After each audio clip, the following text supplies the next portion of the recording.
Muito obrigado, Sra. Presidente. Sra. Presidente, Srs. Deputados, vamos a questões concretas. Parece que é essa a vontade do Partido Socialista. Nós tivemos nos últimos dias muitas declarações e até um fórum muito participado com a presença do Primeiro-Ministro, com a intenção de demonstrar que, por reação à proposta do PSD para a revisão constitucional, o PS não aceita desmantelamento do Serviço Nacional de Saúde e mais, no debate sobre o próximo orçamento, o PS não aceita cortes na saúde, dizem vários responsáveis governamentais e do Partido Socialista. Mas nós perguntamos o que é que o PS tem andado a fazer no governo. Quem é que aumentou as taxas moderadoras e o que é isso senão um corte na saúde passando custos para os utentes?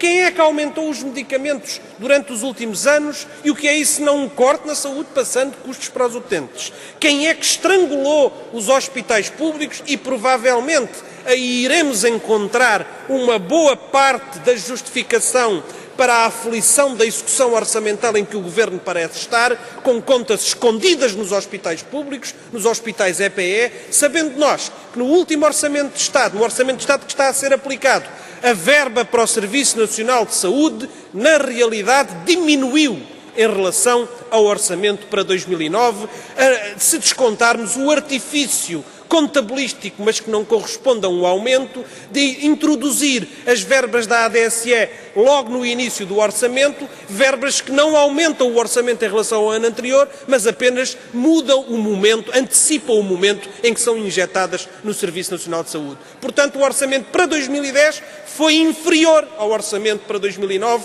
e essa é uma das razões para o garrote financeiro em que estão as instituições do Serviço Nacional de Saúde. Ouvimos o Dr. Correia de Campos, esse insigne ex-governante, a criticar as propostas do PSD, a dizer que não podia ser, que o PSD quer destruir o Serviço Nacional de Saúde. E leu até o livro do Dr. Passos Coelho. Eu também tenho aqui um livro, que é o famoso livro do Dr. Correia de Campos quando saiu do Governo, em que ele explica que as medidas na área dos medicamentos que tomou foram indiscutivelmente medidas que levaram a aumentar, e cito, aumentar a percentagem de desembolso das famílias nos medicamentos. E ele explica também porque é que tinham que aumentar as taxas moderadoras. Dizia ele, a razão mais importante para o alargamento das taxas moderadoras não foi nem o objetivo moderador, nem o objetivo financiador, mas sim uma preparação da opinião pública para a eventualidade de todo o sistema de financiamento ter de ser alterado. Este é que é o professor Correia de Campos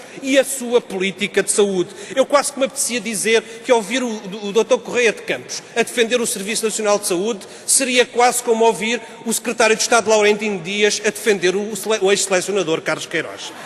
Queria referir-me ainda à questão do aumento dos custos com medicamentos para os utentes que foram recentemente aprovados pelo Governo e explicitar aqui os valores que isto significa para os utentes. Revisão da comparticipação de 100% para idosos com reforma inferior ao salário mínimo. Idosos com reforma inferior ao salário mínimo. Esta comparticipação baixa para 95%. Como a própria Ministra afirmou que custava num ano 100 milhões de euros, significa que 5 milhões de euros a mais vão ser pagos pelos idosos com reformas inferiores ao salário mínimo. Baixa do escalão A de comparticipação de 95% para 90%. Lembre-se que Correia de Campos já o tinha baixado de 100% para 95%. Esta é uma segunda baixa no escalão A nos últimos anos. Fazendo as contas com valores de 2008, que são os últimos disponíveis, e aplicando as taxas de crescimento da despesa moderadas, calculando por baixo, chegamos à conclusão que esta baixa da percentagem de comparticipação significará pelo menos mais 13 milhões de euros para os utentes. Depois a passagem dos medicamentos anti-ulcerosos e antiácidos e dos anti-inflamatórios do escalão B para o escalão C significa deixarem de ser comparticipados a 69%, passarem a ser comparticipados a 37%. O valor que se transfere para os utentes com esta alteração é de quase 70 milhões de euros. 70 milhões de euros. Estes são alguns dos medicamentos mais consumidos em Portugal. Depois a questão, 70 milhões de euros em relação aos anti-ulcerosos e antiácidos e 37 milhões de euros em relação aos anti-inflamatórios, os Nimesolides, Nimed e outros, que são também muito consumidos no nosso país. Depois, uma outra medida, a retirada da possibilidade de invocar uma portaria de 2004 nos antidepressores, nos medicamentos psiquiátricos, que permitia que, quando o médico entendesse adequado, a comparticipação fosse de 69% e não de 37%, como estava estabelecido. Isto significa que, num valor de cerca de 106 milhões de euros, que é a diferença entre uma coisa e outra, este valor vai ser transferido para os utentes, para os doentes.